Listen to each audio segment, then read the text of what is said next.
Good evening, all participants, and welcome for Day 2 International Conference on Research, Reengineering, and Revolutionization for Sustainable Development. Welcome, the Chief Guest, Dr. P.K. Rajput sir. Welcome for Day 2.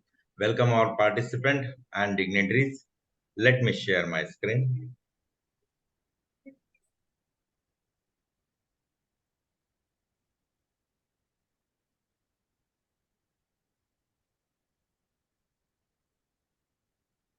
Hope my screen is visible. Yes, sir. Yeah. Thank you. Formally welcome Maxim University. It's a US-based organization who is into training and development. Now, yesterday and today, we are having a chief guest, Dr. P.K. Rajput sir. Welcome for this function. Dr. Vijay Dhadia sir and Dr. Raghavan Belur. This was a schedule for day 1, and today is a day 2. Schedule is like that. The first presentation will be delivered by Lakshminder Devnath. Second will be from Lakshmi Sri Thakur. And for the today's function, we have a session chair, Dr. Srivasni R. She is the Associate Professor at VIT, Vellore Institute of Technology, Vellore. She will join in between. Third presentation will be from Dibyajyoti Sinha. The fourth presentation will be from Suparna Deb Burma. Fifth will be from Ramesh sir. He will join from UAE. And sixth presentation will be from Vijay ma'am. Welcome all participant and welcome all presenter. Let us begin. Now I request Lakshminder Devnath to start. You can share your presentation right away. Welcome, sir. And over to you. Thank you, sir. I'm going to share my screen.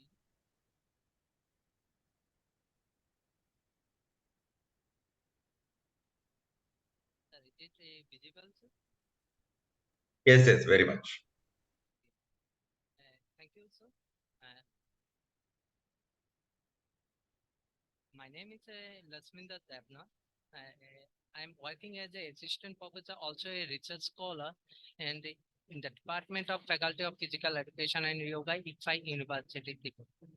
And my main today topic is research topic is a comparative study of job satisfaction among physical education personnel of the rural and urban Vidyajyoti schools of Tripura.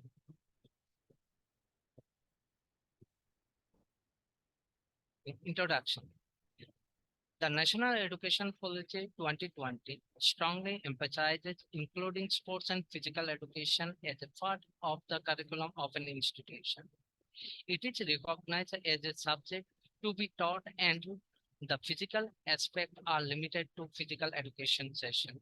The idea is not much different from what already exists. And here I am going to give a little introduction about the Vidyajyoti. Vidyajyoti is the combination of the two terms light means Jyoti and the correct knowledge means Vidya. Vidya means the correct knowledge and the Jyoti means the light, which is really correct and the correct knowledge. The Tripura government has approved the conversion of 100 current government high and higher secondary school to the status of Vidyajyoti school in order to upgrade and improve them. This educational institution will be outfitted with cutting-edge resources to deliver top-notch instructions. By transforming 100 current high and higher secondary school into cutting-edge facilities and top-notch instructions, the project Mission 100 of Vidyajyoti School in Tripura aims to fortify and enhance the state's education system. In urban regions means characterized by the high population density, actually infrastructure, and the urbanization. These regions include towns, cities, and suburbs, and the main components of these regions are the cities and their affluents. And many urban areas make up metropolitan regions like Delhi, Bangalore, and Mumbai. The urban zone is the territory and the surrounding edge city. The majority of zone is the majority of urban residents work in non-agricultural field and large-scale man-made buildings such as houses, shops, highways, bridges, and railways can be seen in the urban city. When metropolitan region combined, usually referring to the neighboring cities, a metropolis is created. Instead of construct the metropolitan areas, rural regions are typically sparsely populated and encompass large tracts of undeveloped territory. According to the RBI, Tier 3 to Tier 6 cities with population under 49,000 are considered rural regions. Approximately 70% of the India's population is rural, and they contribute significantly to the country's economy through self-employment, agriculture, services, and building. And technological developments have led to the global trends of a large movement from rural or to urban areas and boosting urban economic growth by decreasing the need of the agriculture labor. The Vidyajyoti school will be affiliated with the CBSE and the project is expected to cost 500 crore. The initiative is supported by three primary pillars. First one is enhancing the infrastructure. Second one is the sparking the intellect. And last one is the bringing up the next generation. These 100 Vidyajyoti school also also selected from the two areas. One is the rural regions, another one is the urban region. And out of that one, 58 schools is selected from rural areas and 42 schools is selected from urban areas. And here the terms physical education personnel can be defined as human resources required for the smooth conduct of sports activities such as sports coaches, physical education teacher, physical instructor, sports rehabilitators, sports psychologists, sports physiologists, etc. Job satisfaction. Job satisfaction refers to employees' overall feeling about their jobs. It is the state of well-being and happiness of the person concerning performance in the workspace and its environment. Therefore, one may define job satisfaction as the mental attitudes an employee has towards their work. The purpose of this study. The main purpose of this study would be to compare the job satisfaction among the physical education personnel of rural and urban Vidyajyoti schools of Tripura. Objectives of this study. The first objective is to find out the job satisfaction of the rural Vidyajyoti school physical education personnel of Tripura. And second one is that to find out the job satisfaction of the urban Vidyajyoti school physical education personnel of Tripura. And third one is that to compare the job satisfaction among the physical education personnel of the rural and urban Vidyajyoti schools of Tripura. The hypothesis is that it was hypothesized that there would be a significant difference in job satisfaction among the physical education personnel of the rural and urban Vidyajyoti schools of Tripura.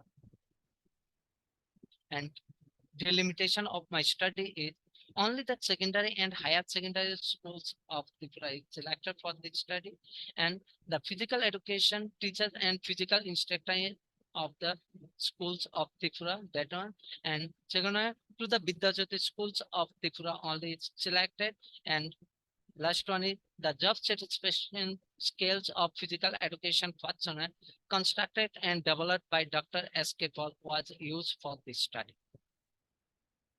Significance of the study. The result of the present study would help to understand the present job satisfaction level among the physical education personnel of the rural and urban Vidyajyoti schools of Tripura. And second significance is that the result of the present study would give feedback to the Vidyajyoti school authorities regarding the present job satisfaction level of physical education personnel. And last significance of my study is the result of the present study would help the Vidyajyoti school authorities to restructure an existing scale or systems or the adopt the new ideas for upcoming session. The sources of my data is the present study. The source of data is selected from the Vidyajyoti school's physical education person. And for my study, the subject is selected from two areas. One is a 30 physical education personnel from rural Vidyajyoti schools, and another one is the 30 physical education personnel from urban Vidyajyoti school. And the sampling method I use for that purpose is sampling method because only that school I have selected where the physical education personnel is there, that school only selected.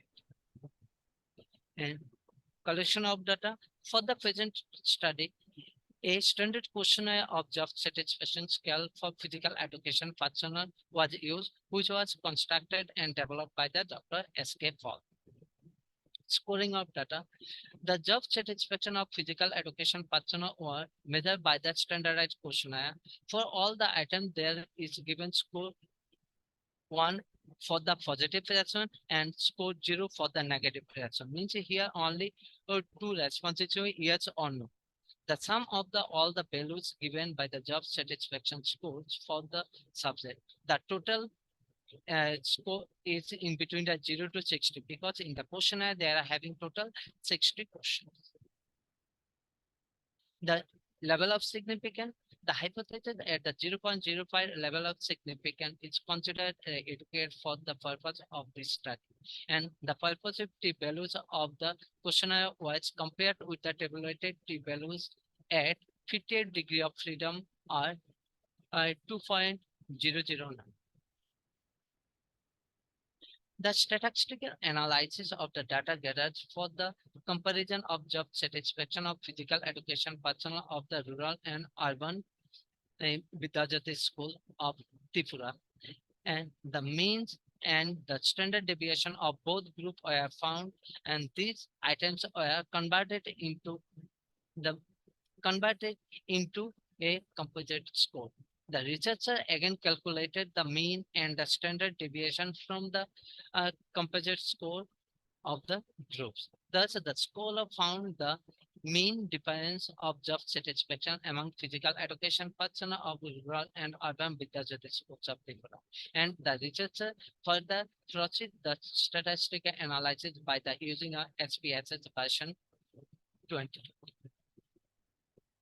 Here is the table. I have shown that comparison of the job satisfaction among the physical education personnel of the rural and urban Vidyajyoti schools of Tripura.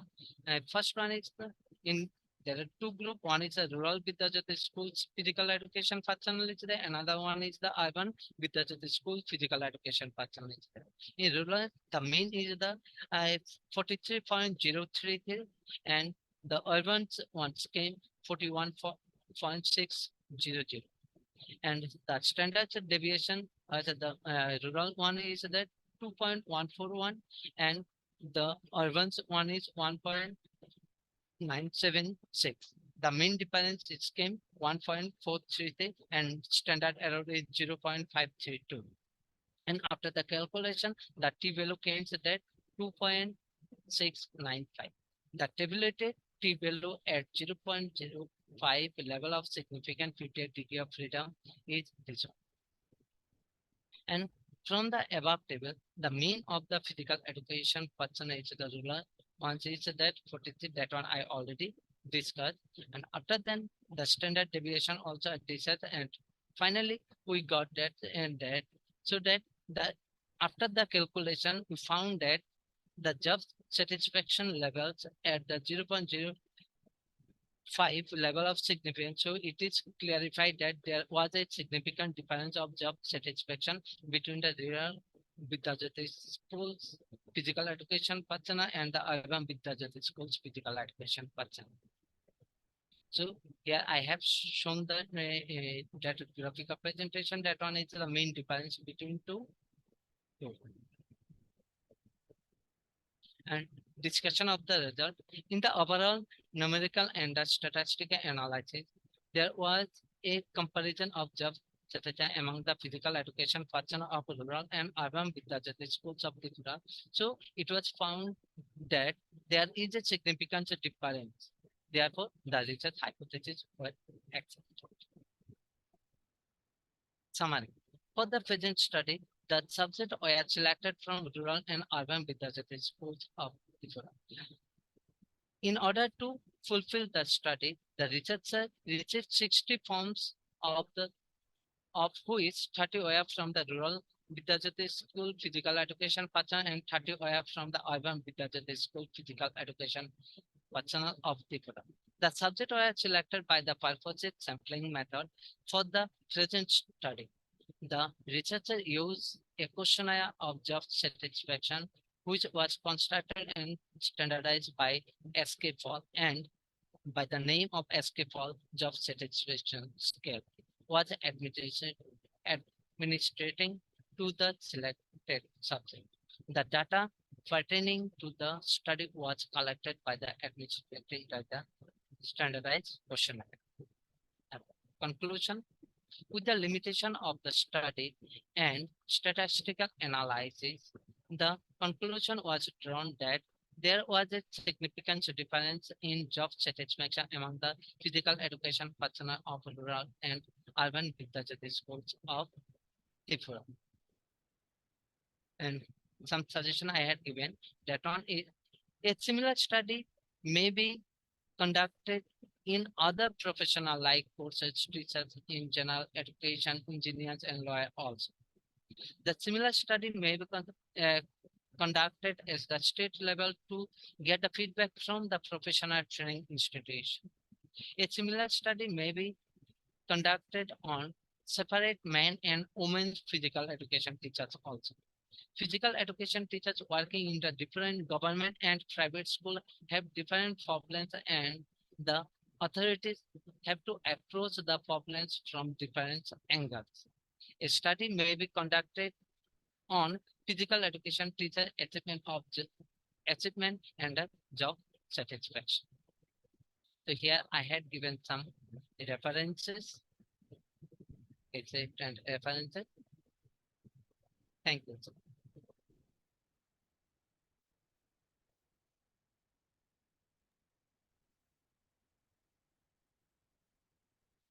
Thank you very much. Very interesting topic, and you are presented from a different angle and a different context also. Thank you very much, and congratulations. Well done, Lakshminder. Thank you. Thank you, sir. You deserve it. We have Dr. Subhashini. Welcome, ma'am, as a session chair for the today's international conference. Welcome from the behalf of Max Team University. Yeah, very good evening, and thanks a lot for your solicitation. Thank you so very much. Thank you, ma'am. Now the next presenter is Lakshmi Shri Thakur. Welcome, ma'am, and over to you. Yeah. Thank you, sir. Am I audible, sir? Yeah. Yeah, very much, ma'am. Okay.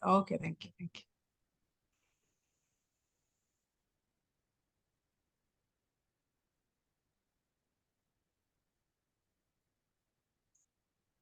So my name is Lakshmi Shri Thakur. I'm an assistant professor of ICFA University as well as a research scholar. So good evening, all in all the dignitaries present here. So my topic is Problems Made in English Writing, a study among selective passed out English honors students of Tripura. So in an introduction, I would like to say that English is considered to be as the most extensively utilized language across the world. Non-native speakers often encounter difficulties when writing and speaking English, primarily due to English not being their first language. So grammatical norms and regulations are indispensable in all languages. Grammar is a system of rules that facilitates the refinement of English language. The art of writing is widely regarded as one of the most challenging abilities to master. The rationale behind that is, in the realm of writing skills that I am talking about, it is imperative to arrange orders in a words in a specific order. So the use of the phrase in order indicates that the words must adhere to grammatical norms and standards. Otherwise, the statement will lose its intended meaning. The presence of a sentence lacking in meaning might result in misunderstanding for both the individuals who read and those who listen it to. English honors students are required to possess a high level of proficiency in English grammar, obviously, as they have English honors in their masters and in their graduation also. So, however, the current situation regarding the schools in Tripura is somewhat disconcerting, despite the fact that the English teachers are appointed based on their successful completion of a master's degree in English. The primary objective of this study is to identify and analyze grammatical faults in English writing among English honors students enrolled in 2 degree universities. So these are some of my reviews of the related literature that I worked on, like for my keeping this work. So where also in this first work, I have also found out, like in the word formation, 11.69%, errors were found out. Ambiguous communication and miscommunication were found out, like 2.17%.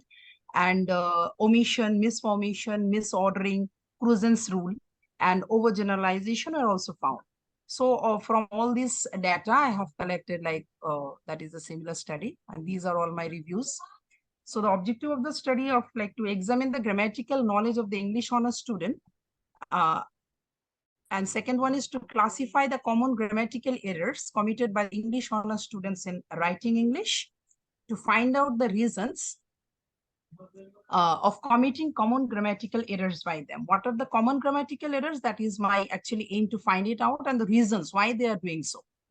And the problem is that whatever I found out is English honors student is very, whatever I can say is that it is very ashamed for me too, that English honors students are also doing too much of faults and errors in their writings, though they are being expected to be highly proficient level of students.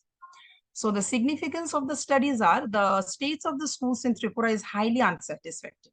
There may be multiple reasons actually for this phenomena. In generally, it is commonly believed that the outcomes of the educational institutions are largely influenced by factors related to the instruction. That is for the teaching. Instruction here means the teaching. If the instruction is conducted effectively, the academic performance of the school will naturally improve. In order to enhance the state of the English language, or you can say the positions or the status of the English language, it is of the utmost insignificance to assess the caliber of the educators who are designated as the English instructors within the educational institution, that is the schools. The subpar performance in the subject of English can be attributed to a deficient understanding of grammar. The study of grammar forms the fundamental basis of the English language. This research endeavor will prove beneficial in mitigating faults encountered in the process of English writing. In this study, the objective is to investigate the underlying factors contributing to the errors made by the English honors students. So these are my methodology that I used. Is I used an open and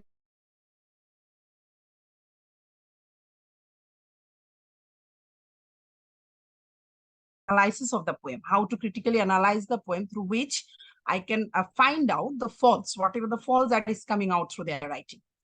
My main aim is to check the faults during the writing. So from their elaborate answers, the grammatical knowledge was also checked. And secondly, they were also asked to write 1,000 words of an essay that are being found to be mistaken, in a very, very significant order. So 50 students were randomly selected for collecting data, and data was collected online actually. English honors students were considered as a demographic variable. The age of the sample was in between 20 to 25 years. Survey method was applied, and the different methods of English language teaching were also analyzed the data. Different methods like direct method, grammar translation method, different types of method we have in our English, like structural approach method, task method. These are all were also being used in order to collect the data. So the study has been analyzed both qualitatively and both quantitatively. Sorry. கிழமையே மறந்து போகுது, இன்னைக்கு வெள்ளிக்கிழமையே மறந்தது. Somebody has unmuted, like. Okay, thank you. So the study has been analyzed both qualitatively and quantitatively. Like first I collect the data and then I analyzed it as a quantitatively how much percentage they have done their faults and errors, sorry. And then I judged it in a qualitative way. After collecting data, these were also analyzed by finding the percentage and finally evaluated the answers qualitatively. So these are my errors, classifications of errors. Like types of errors are like, these are the types of error that I found out, like verb, article, spelling, sentence construction, that is mostly seen in most of the writings of the, English honors students. Use of appropriate word, punctuation, preposition clause, and the number of errors are just written here. Verb is of 80, article 67, spelling 50, sentence construction 70, use of appropriate word 55, punctuation 80, preposition 60, clause 65. So out of 527, these are the percentage of the errors, 15.18, like these are the percentage of errors that I found out. And these are some of the classifications of error, either in the form of graphical representation. Okay.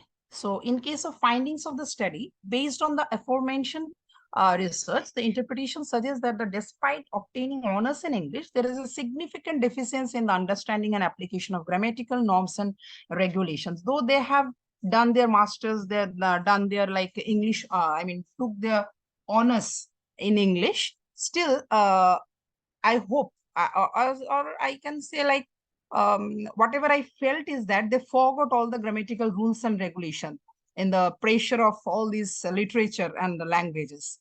So within the realm of English honors that I say also, students may sometimes veer off courses from the study of grammar, a fundamental component that significantly contributes to the evolution of the English language. It is regrettable to acknowledge that English honors students often encounter difficulties in appropriately employing verbs in accordance to the given context. They even do not have the idea what kind of verb I should use. As a student of honors, this is a very regrettable that I can say. The concept of concerning tense is highly flawed. Concept of tense is also not clear. And the utilization of the articles was observed to be haphazard, indicating a lack of awareness regarding their appropriate location in the superfluous instances. And the use of preposition is likewise a subject of discussion. Also, the preposition is sometimes where like on is used, but it is like absolutely wrong. So the text appears to be accurate in terms of content, but there are several instances where prepositions have been utilized incorrectly. The majority of the errors are observed in the usage of verbs and punctuation, spelling problems, and errors in the use of clausal sentences. And it is also very regrettable to say that most of the students do not even have the idea of the clause. What is clause? What kind of clauses are there? And how to structure clausal sentences. The issue of sentence form is currently a significant concern. So the scope of the study is like, for the further study, this type of study can be conducted within the different age group with large number of samples and reputed institution, where there is a possibility to get a genuine data for drawing the findings. In case of suggestions and conclusions, what I can say is that many suggestions were already given by the previous researchers, experts, etc. So English honors curriculum should, whatever I want to include is that English honors curriculum should include some grammatical parts to make them more knowledgeable regarding the use of appropriate grammar. Because whenever we have the syllabus of literatures, all these novels, dramas, all this like rhetoric, prosody, and everything is there in our syllabus, Canadian literature, American literature, African literature. But with the pressure of these things, we should not have to forget about the grammatical parts, because this is actually the foundation through which we can run on our courses and run on our, the language. This is a main structure we should have to stick on. So they need to be encouraged to communicate and to read more in English to enhance their power regarding the grammar. So these are some references. Thank you. Okay. Thank you very much. Very interesting, very sound presentation. Any question from the participant? As well as thank you, Subhasini ma'am. You have any question? You can. Yes. Yeah. Thank you so much, Sri. Thank you. All the very best for your future research, ma'am. Okay, good going, and wish it has more practical application as well. All the Thank very best. Thank you. Thank you. Great. You can exit the PowerPoint presentation. Yeah, sure. One question from our side, as you rightly told, grammar is a foundation for any language. But really, it matters a lot, or people take it very lightly and they presume that grammar is not at all important. Whatever the Yes, whatever I found is that people are taking it very lightly, that grammar is a part that we can cover it up. But whenever during, actually, there is a basic difference between spoken English and written English. In case of spoken English, we should not have to be very concerned about like grammatical rules and regulations. But in case of writing, it would be a, if you are not following the grammatical rules and regulations, it would not be a proper English. So what is the use of this, English language? So whenever you are talking about any kinds of language, grammar should be there.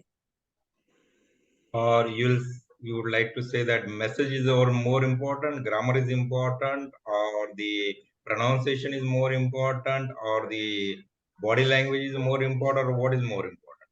Sir, if as you are talking about the pronunciation, these are all coming under the spoken English. Whenever you are writing something, spoken English is not coming under, like pronunciation, that will not be coming out whenever you are writing something.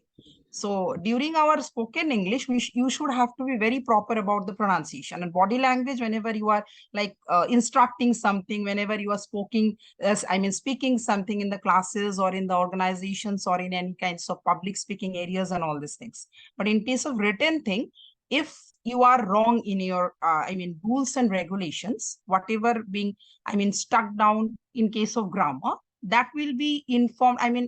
Whatever you want to inform, that will be going in a wrong way.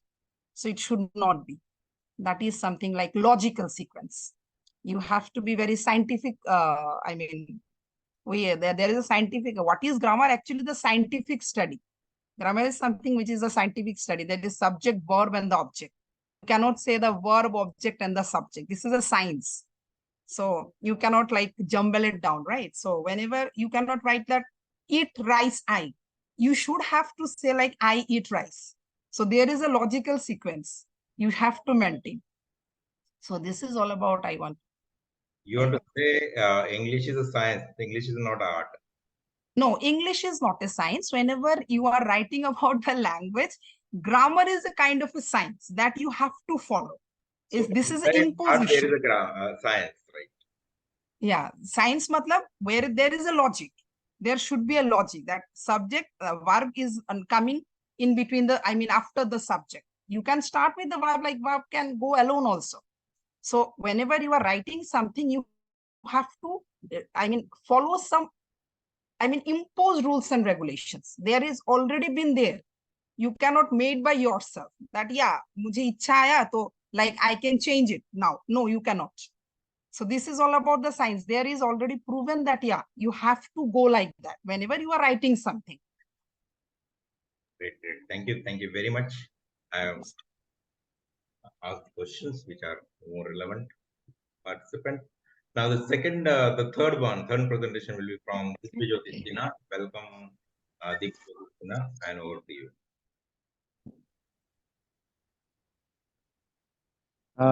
Yes, good evening, respected dignitaries.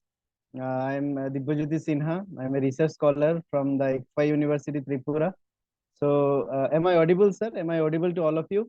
Yeah, very much. You can share your. Yeah, you're very Oh, much okay. audible, sir. Thank you. Oh, Yeah. okay. Thank you, ma'am. So, I'm going to share the screen right now.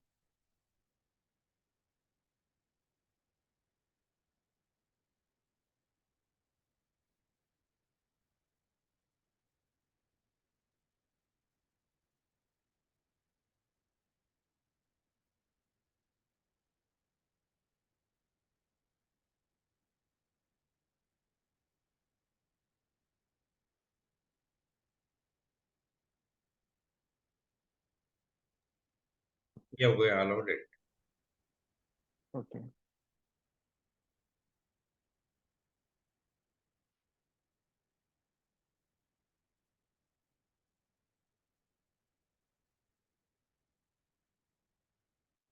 Please wait for a while. Something has popped up on the screen. So, okay, please wait.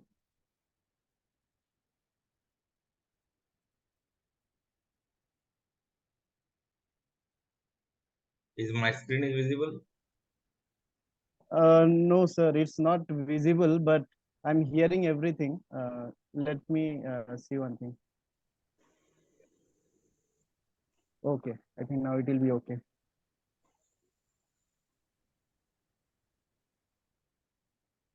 Divya, Divya Jyoti sir. Yes, Lakshmi ma'am. Yes. Yeah, please move your this PPT on the desktop. Yeah, it's on the desktop Okay. only. I mean, it's on Okay. on the laptop. Okay. But here the functions are a little bit different after updating. Okay.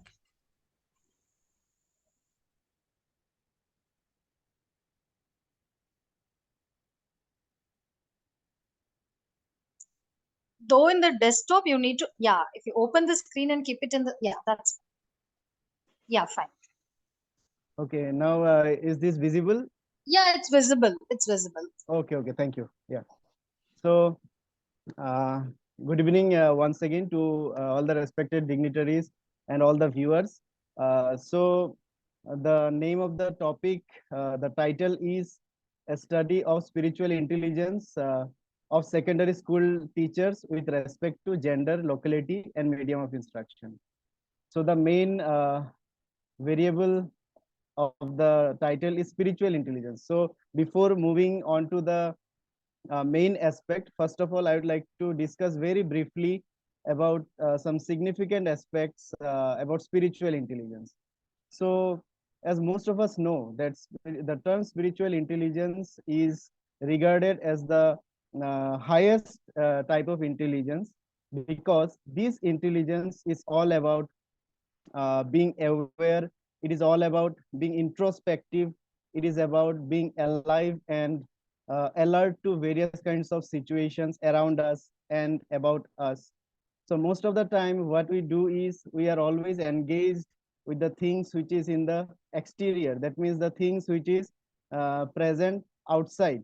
There is various kinds of books, various kinds of situations around us, but spiritual intelligence is something which is about being introspective. That is, what is it within me? What is it that is bothering me? Instead of moving on to the things in a very superficial and peripheral way, it is all about understanding the things from the root level. That is, what is the root cause of something directly. We want to find out the reason by being introspective.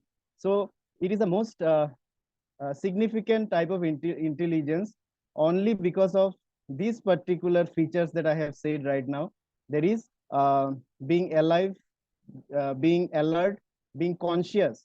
Because this word consciousness has nowadays become like it is lost in our society.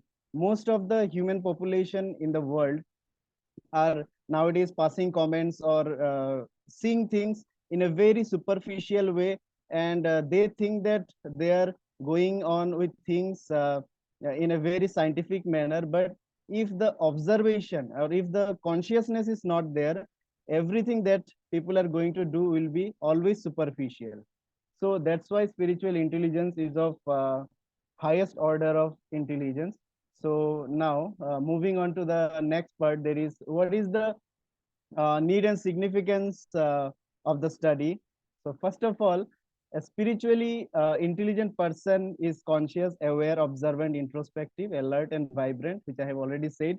What else is required when a teacher is endowed with these qualities? Everything is achievable through this. So because of these particular features or characteristics that I have said right now, whatever we want to achieve becomes achievable. So it is a big thing. And secondly, spiritual intelligence is regarded as the highest form of intelligence, which I have also said. And thirdly, presence of spiritual intelligence, spiritual intelligence content can invite various other qualities that are required for teacher effectiveness. Because here I am talking about secondary school teachers, so it can invite teacher effectiveness as well. And the fourth need and significance of the study is, this study is to identify gender, locality, and medium of instruction actually plays a vital role in degree of spiritual intelligence. So moving on to the next, there is a statement of the problem. So a study of spiritual intelligence of secondary school teachers with respect to gender, locality, and medium of instruction, keeping in view the lack of energy, time, and resources. I have kept the area till this much. And now the objectives of the study. So the first objective is to measure spiritual intelligence of secondary school teachers. Secondly, to measure difference between female and male secondary school teachers in respect to their spiritual intelligence. And third one, to measure difference between urban and rural secondary school teachers in relation to their spiritual intelligence. And the last one, to measure difference between English medium and Bengali medium secondary school teachers in relation to their spiritual intelligence. So these are the four objectives of the study. Now moving on to the hypothesis. So the first hypothesis is, these are all alternative hypotheses. The first one is, there is significant difference between female and male secondary school teachers with respect to spiritual intelligence. And secondly, there is significant difference between urban and rural secondary school teachers with respect to their spiritual intelligence. Then lastly, there is significant difference between English medium and Bengali medium secondary school teachers with respect to their spiritual intelligence. Now, coming to the review of related literature, I have put here some reviews, which is strikingly relevant to the dimensions that I have chosen. These spiritual intelligence and gender. So the first one, in the first study done by Murdia in the year 2008, and the title is here mentioned over here.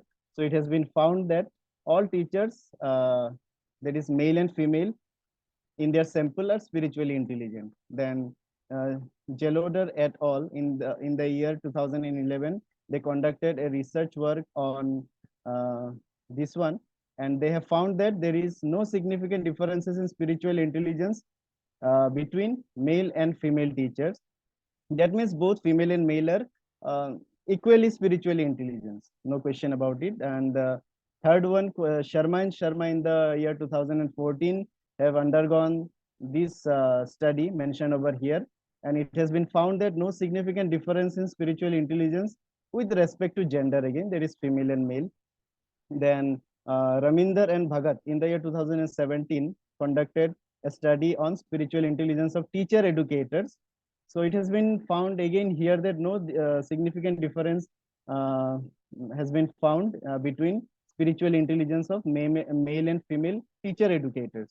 And lastly, Nair and Pal in the year 2017 conducted a study on this area, and it has been found that no significant difference exists in spiritual intelligence with respect to gender. That is, both female and male are equally spiritually intelligent. Now coming to the another demographic variable, that is locality, spiritual intelligence and locality. So Kaur and Ravinder Pal in the year 2013 conducted a study on prospective engineers and teachers in relation to the gender, locality, and family status, where it has been clearly seen that spiritual intelligence is not significantly affected by demographic variables like gender, family, status, and locality. So locality, it doesn't matter whether it is rural or urban, both the teachers can be equally spiritually intelligent. Then Nair and Pal in the year 2017 conducted a study on this area, and it has been found that a significant difference was found in spiritual intelligence with regard to locality and type of school. Here some differences are found between rural and urban secondary school teachers. Then Mishra and Gupta in the year 2014 conducted a study on emotional intelligence of prospective teachers in relation to their gender stream and social category. So here, teacher efficacy of rural and urban secondary school teachers differs significantly with respect to their spiritual intelligence. So here also it differs. So the methodology, coming to the methodology part, uh, 500 secondary school teachers in the studies sample is the studies sample, and they are spread throughout 29 different secondary schools in Kachar district of Assam. So I have collected the data from Kachar district of Assam. I am dwelling in Tripura, but I have collected the data from Kachar district of Assam. And in the Kachar district of Assam, there are 4,100 secondary school teachers in total, and random stratified sampling has been adopted in this investigation. Now moving on to the tool, uh, Prem Shankar Srivastava sir developed, that is spiritual intelligence scale, has been used to collect data related to this field. And over here, I mean, in this particular tool, it is a 5-point Likert scale, which contains 92 items. And for negative questions, these are the negative, and all these things are mentioned over here. For negative questions, these, and the scoring is reversed. So then moving on to the statistical analysis, there is hypothesis 1. The first hypothesis, as I have said also before, that there is significant difference in between female and male secondary school teachers with respect to their spiritual intelligence.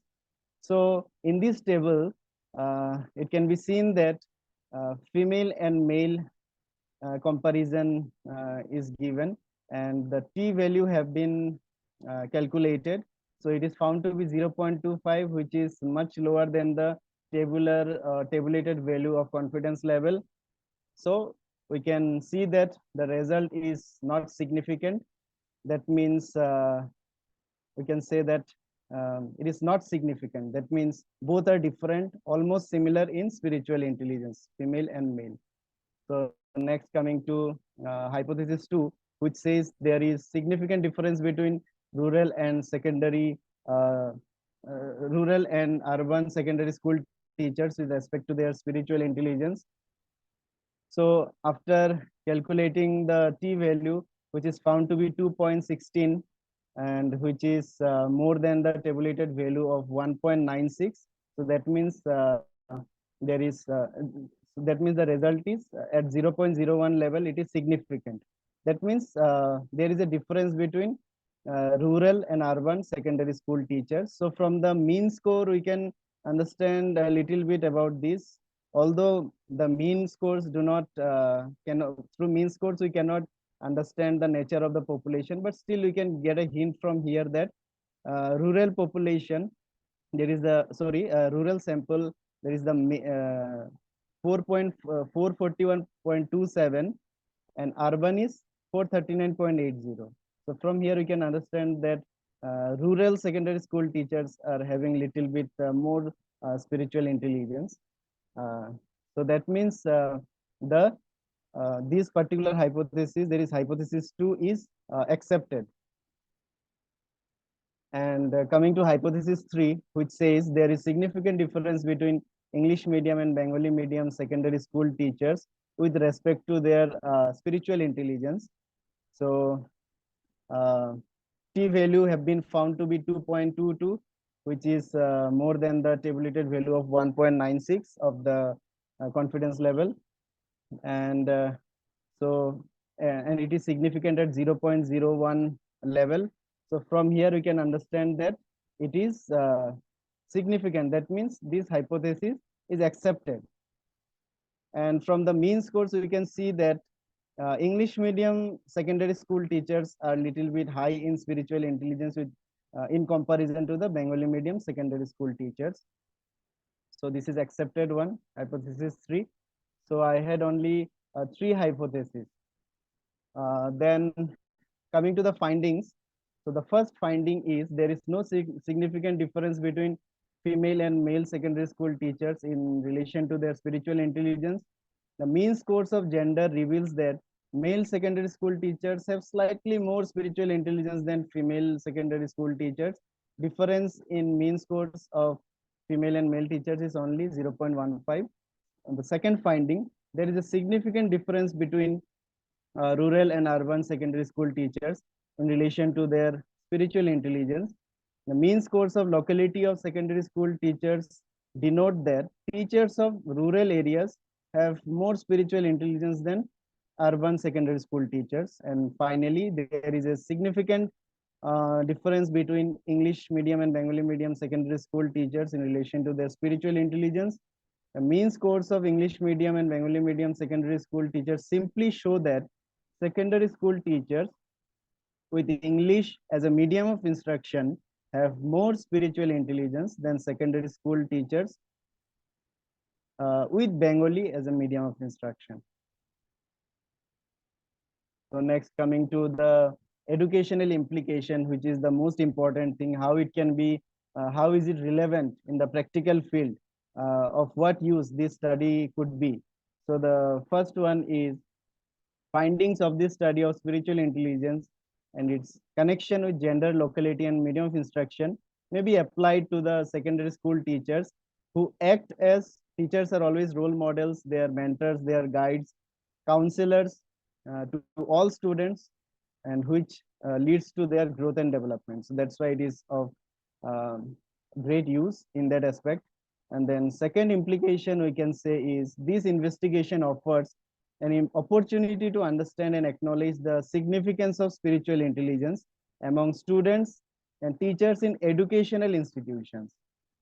And thirdly, the third implication is the comprehensive results of this study could be beneficial to educators across all educational levels, ranging from elementary to postgraduate, encompassing, covering both professional and non-professional programs.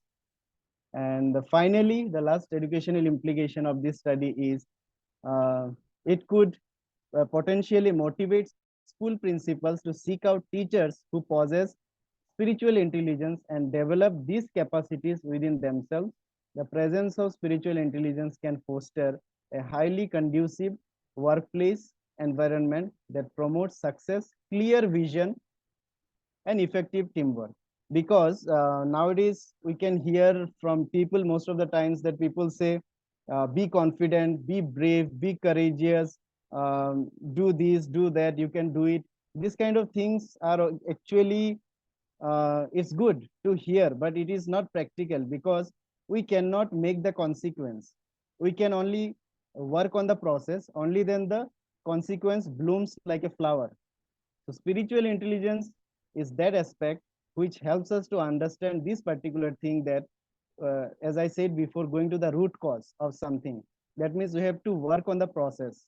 So spiritually intelligent person or a teacher can easily understand that if they work on the process, then the consequence will come up. That is being brave, being courageous, being patriotic, being lovable to others. We don't have to say people that we should love everyone.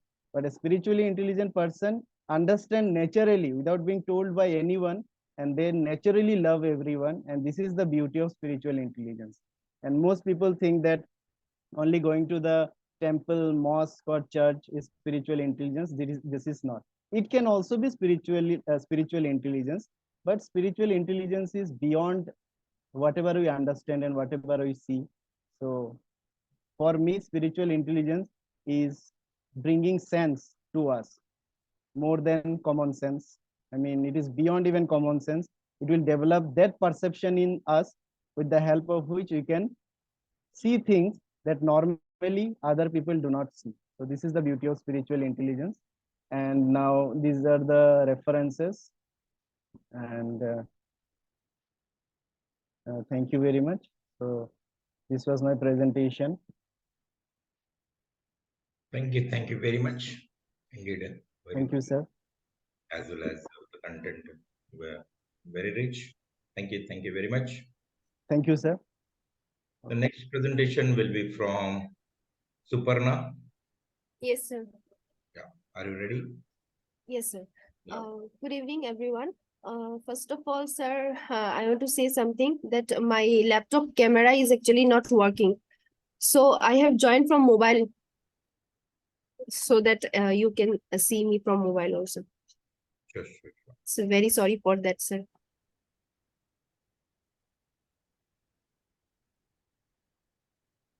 Good evening, everyone, respected dignitaries and all the presenter. I'll start sharing my presentation. Sure, you can share.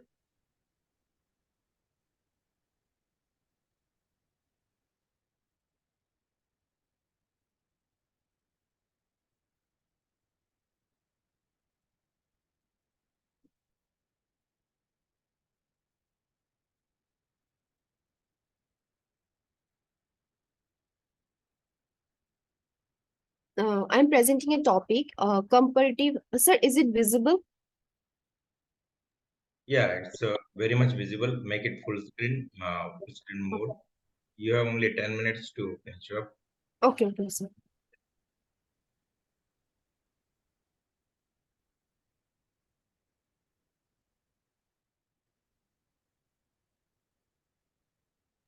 Okay, I'm presenting a topic, comparative investigation of higher secondary girls students' attitude towards physical education program in selected districts of Tripura with special reference to urban and rural.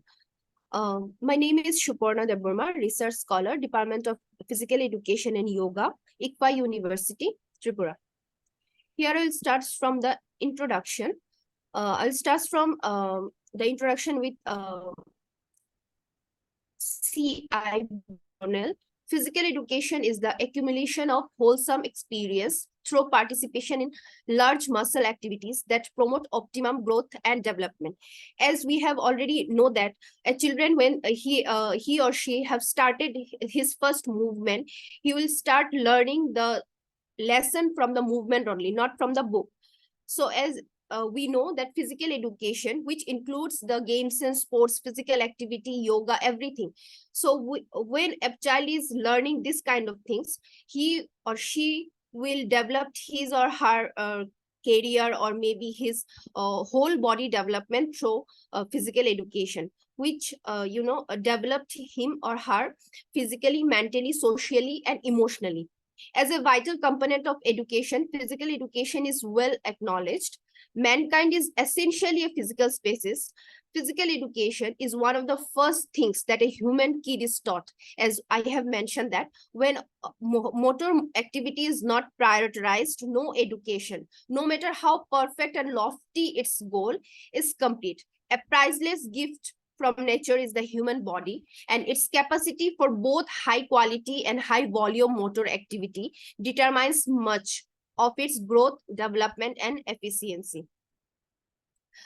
I'll start from attitude. With the attitude, as we know that attitude which shows a person characteristics, a person which is mentally and emotionally think, that shows the mindset of the person's with the outlook and the feelings. Sometimes attitudes are a habitual way of looking at an object, a person, or an idea. Attitude are learned often unconsciously and are nearly always tinged with emotions of fear, love, or hate. Some of our attitudes come from straight thinking, from direct experience, but majority ones are born out of prejudices and merely reflected in their attitude of our parents, teachers, and friends. My main purpose of the study is to compare the higher secondary students' attitude towards physical education program in selected districts of Tripura with special reference to urban and rural.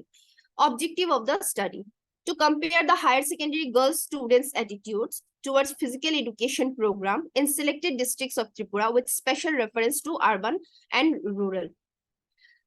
It was hypothesized that there will be no significant difference in the mean score of higher secondary girls students' attitude towards physical education between urban and rural. Sources of data: I have collected the data from 140 students of higher secondary girls students in selected districts of Tripura as subject. For the present study, I have selected 3 districts, and from each district, 2 schools, one from urban and one from rural, have been selected.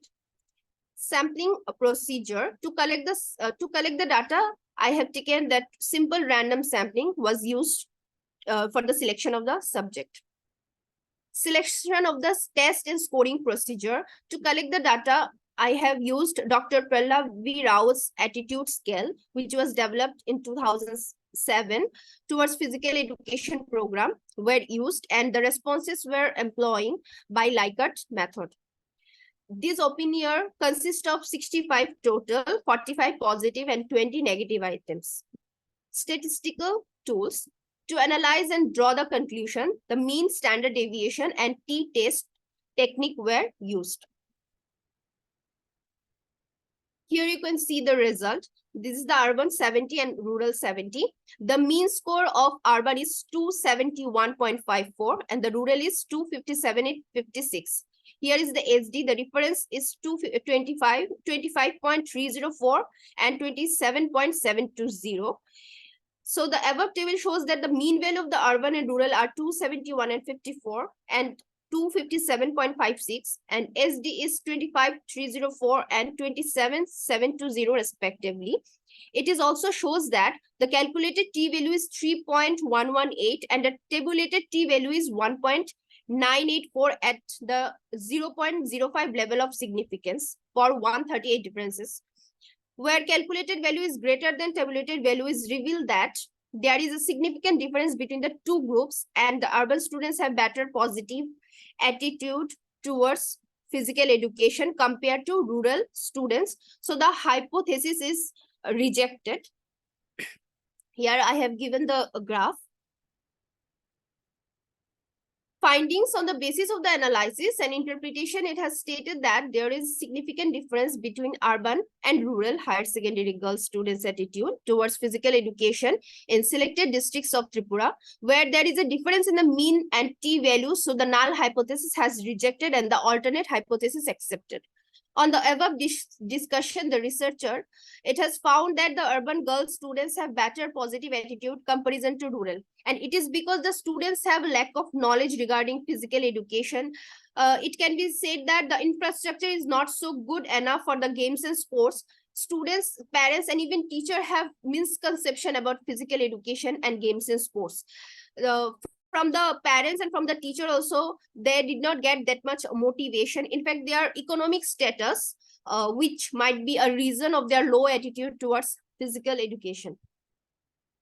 I have suggested something similar study can be done in different students like elementary, middle, and graduate, postgraduate student also. Teachers should motivate their students to join or involve much in physical education class and physical activities. Parents should more aware regarding the benefits of games and sports and physical education program. There should be a compulsory physical education and games class every day in their class routine. Government should recruit physical education teacher for every school.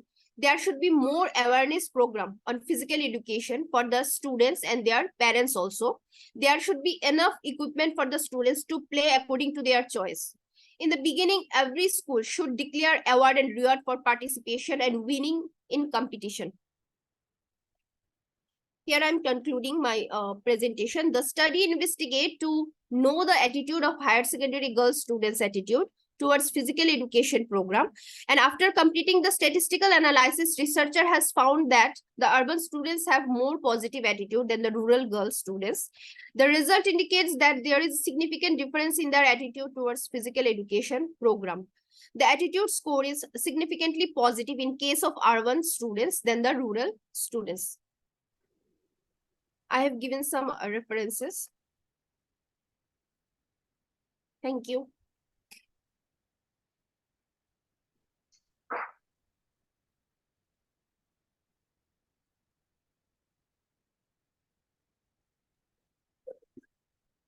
Thank you. Thank you very much. You have done it. And congratulations. Presentation was very apt. You prepared very well. Now I Thank you, sir. welcome Professor Rameshwaran. You ready, sir? Yes, sir. Yeah. Good evening and welcome for the international conference.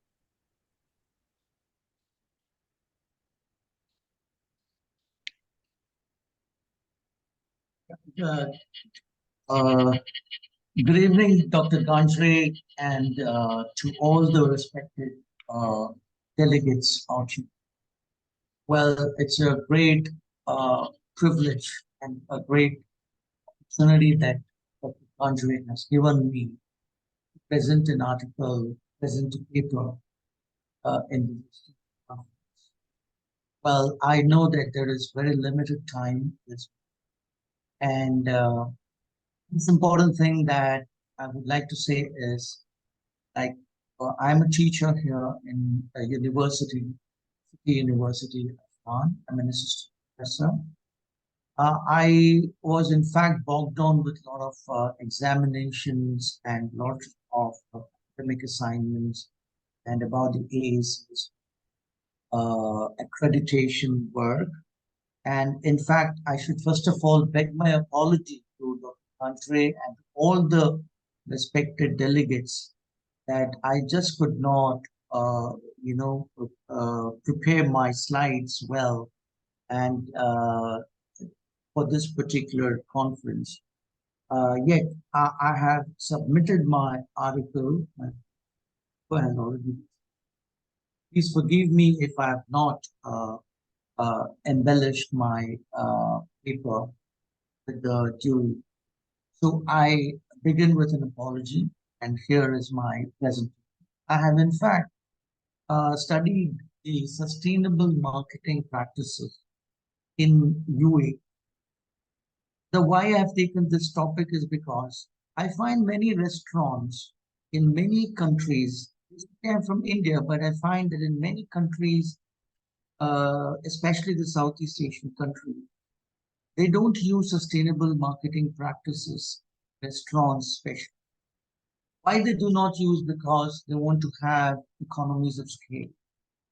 Economies of scale here means they want to produce more with less cost. They want to sell more with less, and they want to make more profits, less expensive. Towards that, many marketers, especially the restaurant managers and the restaurant marketers, often try to, minimize their cost by minimizing and compromising the sustainable marketing practice. Well, as far as I'm concerned, we have come up with a study in which I have gone through a few restaurants in UAE. So in the restaurants, basically we find that I have studied 60 restaurants in UAE. So this fast food restaurant was one of my topics because I just wanted to know how much they're able to practice sustainable marketing. Well, when you see, basically when we talk about sustainable marketing, we say that the term sustainability does not cover the environmental and social issues alone, but it also is bound by certain ethical and moral issues. So of course, it's under the umbrella of the principles of sustainable marketing. When you see there are a lot of people who do not, in fact, abide by the sustainable marketing, this is the reason why we say that we need to be more aware of some of the sustainable marketing tools. How we can prevent carbon footprint. Especially this topic I had to do because in UAE we are into COP28, Conference of the Parties 28 is being held in UAE. So towards my topic, I wanted to do this particular paper. Well, in that regard, I have my research problem was to investigate into the measures taken by fast food restaurants in the UAE to promote sustainable marketing through socially and environmentally responsible marketing activities and analyze the extent to which the international fast food restaurants and local fast food restaurants have adopted sustainable marketing principles. So how far we can sustain our resources, how far we can preserve our natural resources for the future generations so that the future generations will have plenty of it in order to sustain a global economy that is going to be very sustainable. Well, in that particular regard, I made certain research questions. So one of the research questions was, to what extent have the fast food restaurants in the UAE implemented the principles of. If you look, one of the important factors that I found out is that if there is any, there's also another question was if there is any significant difference in the implementation of sustainable marketing principles between the international fast food restaurants and the local fast food restaurants in the UAE. Well, we might think that there is a huge difference, but in fact, unlike many other countries, we find that the difference is very minimal and there is insignificant difference. Difference is really insignificant. So I have come to, in fact, I've drawn through a conceptual framework. There is basically a conceptual framework with which I have come up with this study of principles of system. This is, I have come out with a qualitative research.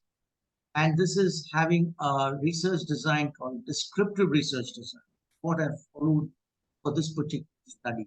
Why I follow descriptive research design is because not that exploratory research design or a causal research design is ineffective in this study, just because I want to study what currently or the present situation, how the present variables of the study are described as it is in the scenario of UAE, in the restaurant scenario of UAE. So this conceptual framework was developed with major factors and which have been derived from the review of literature. I made this conceptual framework from the review of literature and the qualitative view. First, I have consulted with a few industrialists and a few, decision makers and a few other secondary data sources. So with this in mind, I've made a conceptual framework and I have drawn a hypothesis. I formulated a hypothesis. So the hypothesis here is there is no significant, the null hypothesis I have chalked out as that. There is no significant relationship between the practices of sustainable marketing of the international fast food restaurants and the local fast food restaurants in UAE. So this is what this particular hypothesis, to know if there is a significant relationship between the sustainable practices of sustainable marketing in the international and fast food restaurants. So one of the important things I would like to mention is that this study has not been done anywhere before. I have taken this study just because of the COP28, which is now being held in UAE in December 2023, December, rather from November 30 to December 12, for 2 weeks. This particular what you call sustainability domain is being taken up as Conference of the Parties, 28th edition of. So I just wanted to know if there is any significant relationship between the practices of international fast food restaurant and the local fast food. This is my hypothesis. How did I test this hypothesis? I tested it using a chi-square test and also correlation analysis. My methodology, of course, I have used, as I said, a descriptive research design, and I have investigated the questions of the research questions by conducting a quantitative and a qualitative research among the. Why I say quantitative? Because I have done a survey to analyze the data and to come to meaningful conclusions. And why I say I've also used qualitative research is because I've done a small bit of, exploratory study by asking a few restaurant managers and a few industry experts are into this restaurant business. That's the reason why I say, though I've not delved deep into the focus group or the in-depth interviews, I've not done an in-depth interview, neither have done a qualitative, a focus group with around the 10 to 15 industry managers. I've just taken a few of them. 3 or 4 managers were interviewed on a scale to give me more insights to the fast food restaurants. So that was the methodology that I used. So the sample frame, of course, as I told you, it comprises the international fast food restaurants and also the local or the regional fast food restaurant. You all know the fast food restaurants, international ones are the McDonald's, the KFC, the Subway, or Wendy's, and the like, Starbucks and the like. So when you see the local fast food restaurants are plenty out here. So I wanted to know if there is any difference between them, between international and local in terms of practicing sustainability marketing. Well, you see the sampling technique that I used here is a simple random sampling because I didn't want to have a bias in my sampling because I ensured that every unit that I select would have an equal probability of exam. Thereby, I had to, from a source list of all the restaurants that we have in UAE. UAE, we can get the list from the Chamber of Commerce. From that, I selected all the restaurants and then through a lottery system, I picked up 60 restaurants. So if you see a sample size of the study here, sampling units, which are nothing but 60.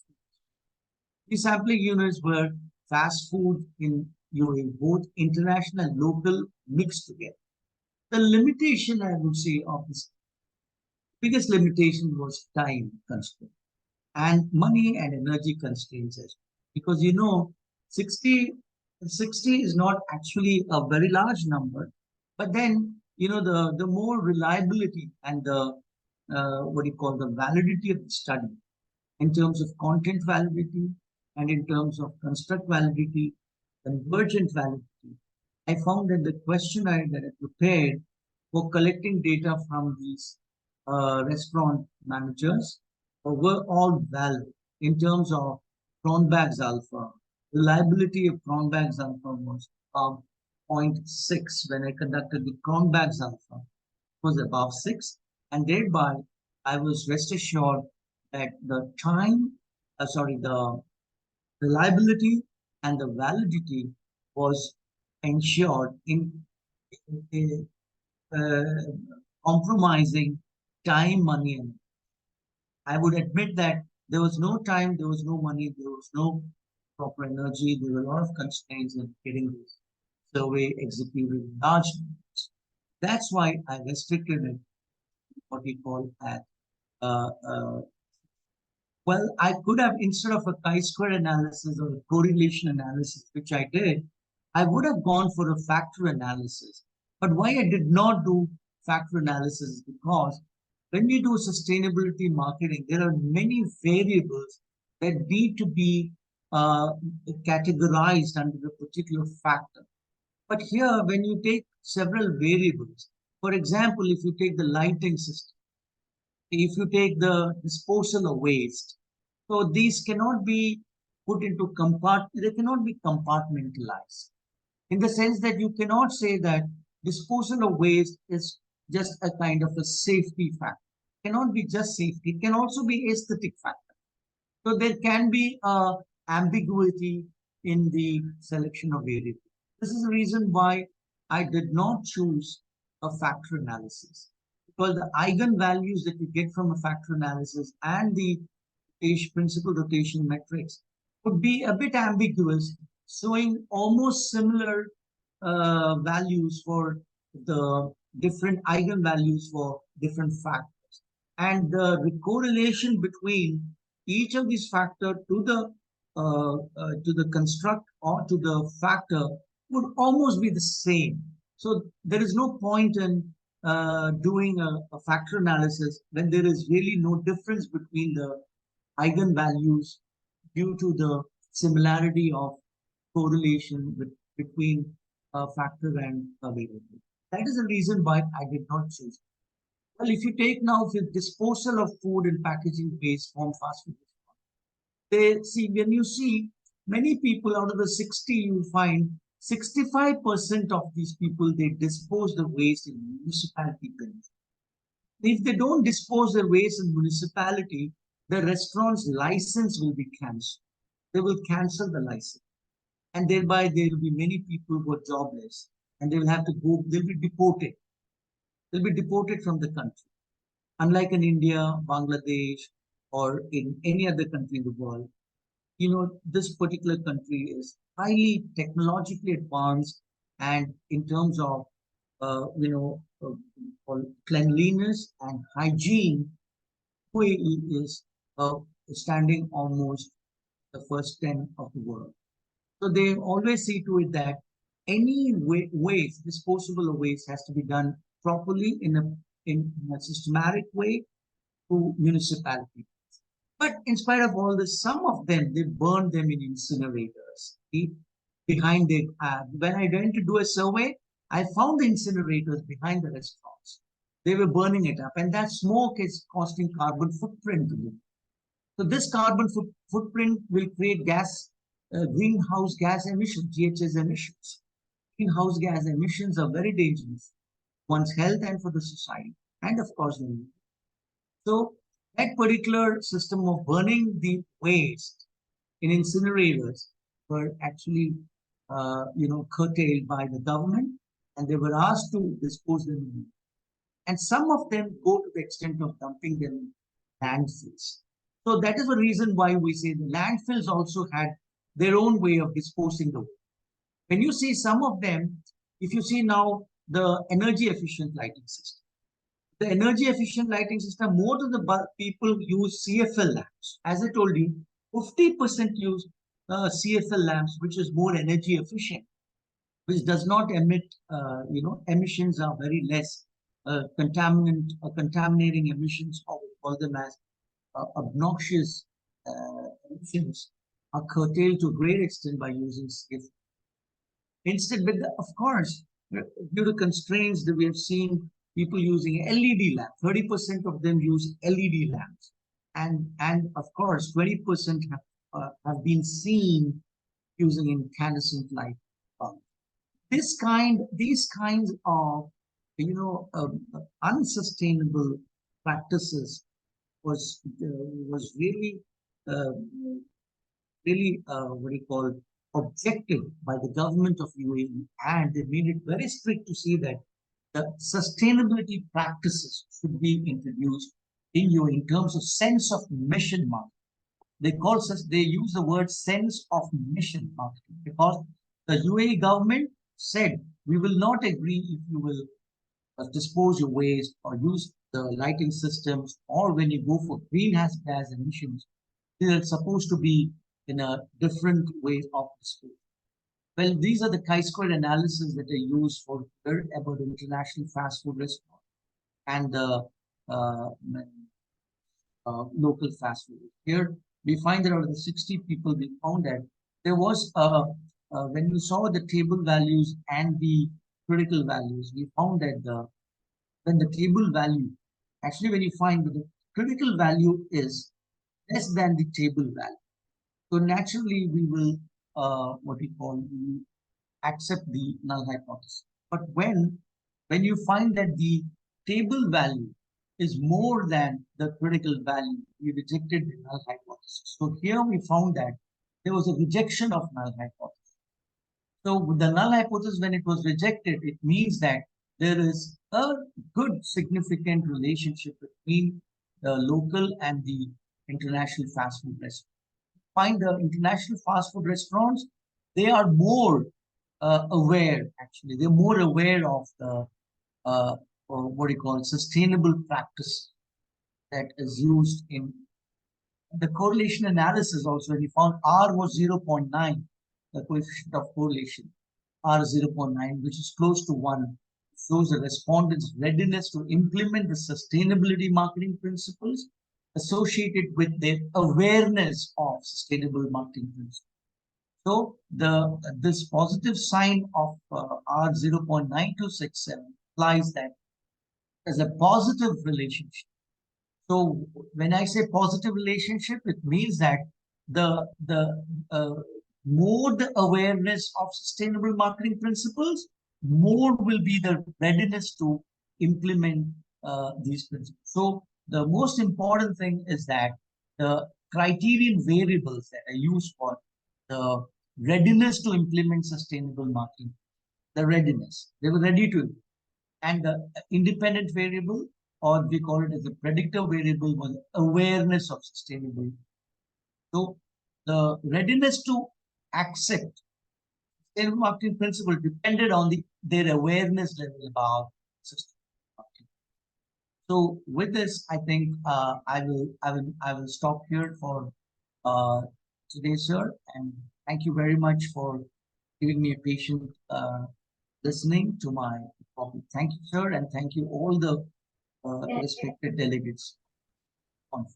Thank you Thank very you, much. sir. Very interesting, and yes, you rightly told that sustainable development should be there. We agree with you. Thank you very much, sir. You deserve a round of applause. Right. Congratulations. The next presenter will be Viji. Over to you. Miss Viji, Professor Viji, you are there. Yeah, very good evening, sir. Good evening, and over to you. Sir, very good evening. Yeah. So, am I audible? Yeah, very much audible. Okay, good. Is my okay. My screen visible, sir? Yes. Yeah, it's visible, ma'am. Just Yeah. So, up to now, I have listened to wonderful presentation of various research scholars. My congratulations to everyone. And very good evening to one and all gathered here. And my thanks to, my special thanks to Dr. Kumar Dutt sir and his team for this wonderful opportunity given for me. For the time shortage, I'm going to give you an overview on database and data warehouses only. I am Mrs. Vijay Pathasarathi, Assistant Professor, Department of Computer Science, Srimati Indira Gandhi College, Trichy, Tamil Nadu, India. And my colleagues who are joining with me here, Mrs. V. Vitrichelvi and Mrs. T. Malati. And now I am going to present about, now let us start with what is data. So you know what is data. Data is whatever around us is data. What we are seeing is data, what we are watching is data, what we are browsing is data. Our data is monitored by everyone. And data is, yes, Mr. Subhana said human body is priceless. Yes, as a human body, technology is priceless gift. Data is priceless now. Nowadays we are dealing with data only. And so database, what is database? Why databases are important means where we are storing the data. We are having different types of databases. That is, so the bases are managed by database management system. And those data are retrieved, manipulated by various apps, users, and mobiles. So we have different types of database systems. Actually, the database evolution starts in 1960, evolved in the 1960, and it started with the hierarchical database. And in 1970, we have relational database. And in 1980, it was with object-oriented database. When you see after 2000, the whole world is changed tremendously. We know it well. So in 2000 and beyond, when we see it out, we are having databases with SQL and no SQL. These are very popular nowadays. And we are dealing with data mining and distributed data, DBMS, data warehousing and mining, big data and big data analytics. So when we see about the types of database, I have given you. So NoSQL database is very popular one. And when you see about the database applications, we know well, we are having applications in every place. Even in each and every presentation, we are seeing the database only. Without the database support, they cannot do any research at all. So database is that much important. So we have centralized database also, cloud database, distributed database, document-oriented database, navigational, everything. So all the databases are applied in all the places as given in the slide. And when you see about the data, we have different type of data. So data today we are using are structured, either in structured or in unstructured. Structured means it is in a table format, in an organized way. Data is stored in an organized way. We may access very easily. Those data can be accessed very easily. So when you see about the unstructured data, it is the data are unstructured means the data we are using nowadays are text, audio, video, and multimedia files. So those data are unstructured, and those data have to be very secured way in the database. So those data are to be accessed very easily. But when you see about the advantages, the data are enhanced and has the improved say, data security.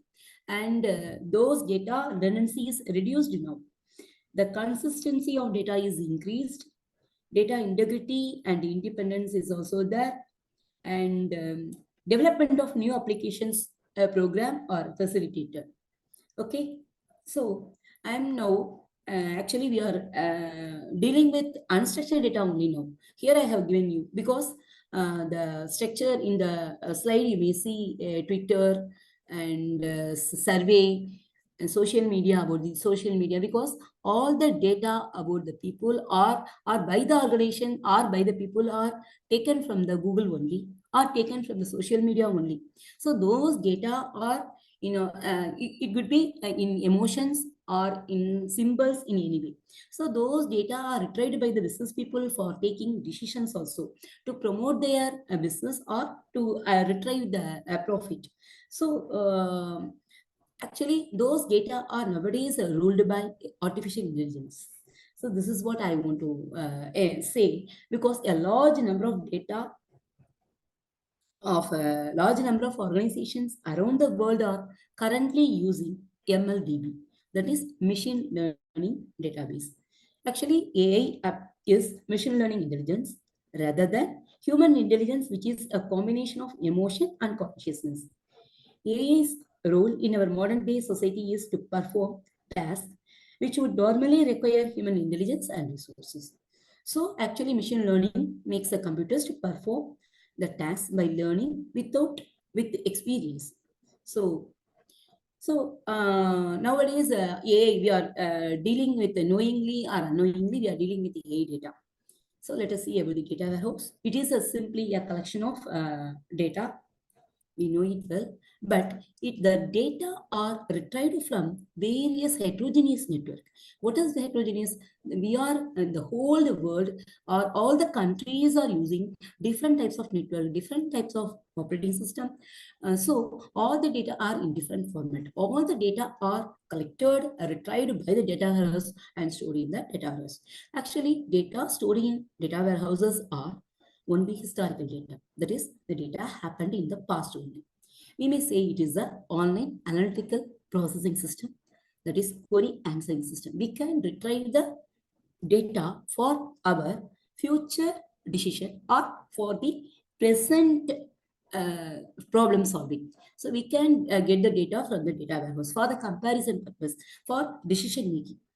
But there is no need to have data warehouse. We can take data directly from the database, because nowadays we are having many software tools like Python or Veka, everything. Python supported 4,000 libraries. Python has 4,000 libraries to deal with data, which is very interesting when you see the Python libraries. So when you see about the data warehouse, actually there are 3 stages are happening.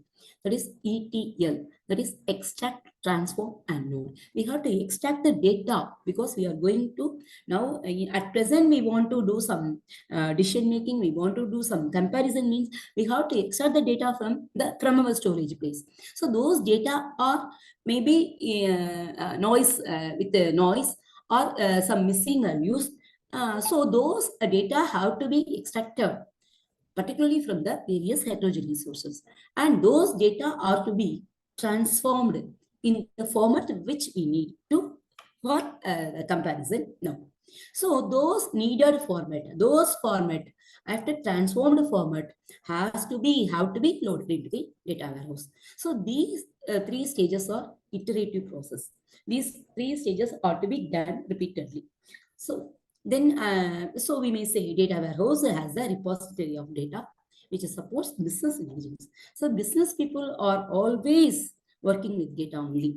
They are analyzing the data scientists with the help scientists, they are analyzing the data, they are improving the company data, they are improving their profit, they are improving the modifying the structure of the company, everything they are doing with the data warehouse and whatever big data, all those things. So next, so for example, I have given you Amazon Redshift, IBM DB2 warehouse, Google BigQuery, Big Data Analytics. These are all cloud-based database because we are working with artificial intelligence in knowingly and unknowingly, because we can retrieve the data from Google by through our voice also. Knowingly and unknowingly, our data are collected by some business persons. So a large number of organizations, as I told, using MLDB, machine learning database only. So today, the amount of data that is generated by both humans and machines for outpaces humans' ability to observe, interpret, and make complex decisions based on the data. Artificial intelligence forms the basis for all computer learning and is the future of all complex decision making. Data have become medium of research for the future study over data science. The big data analytics would be a very useful platform to give perusal of a vast area of different branches of knowledge, and the scope arises are mingled issues for innovative findings in a progressive way. So we are dealing with real-time data. So here the challenge is that real-time data means, you can understand, because we are retrieving the data, we are getting data from SAT-3 satellites, and those data are real-time data. So those data and the medical data are also real-time data. But the challenge in those data, dealing with those data, is that for each and every data versions are needed to be stored separately. Faster queries or processing is required. Thank you, sir. Thank you. Thank you for the opportunity given. Thank you very much, ma'am. Thank you, sir. Very well and presented also very well.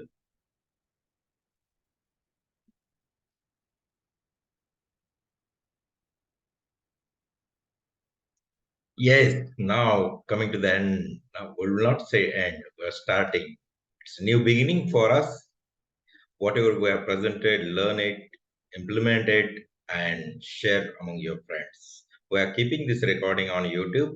It will be shared through the link on our group. You can share with your friends also. They will also learn, they will also understand the power of presentation, the power of knowledge, and power of disseminating the information amongst our beneficiaries.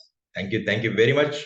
With the due permission from all the participants, shall I end the meeting? Yes, sir. Thank you so much, sir. Thank you. Thank you very much. Thank you, sir. It was a great conference on research, reengineering, and revolutionization. Very contemporary topic, very important and very insightful, sir. Thank you very much for giving all an opportunity to great conference. Thank you, sir. Thank you very much, sir, for being with us. Thank you. The due permission, I am ending. Wish you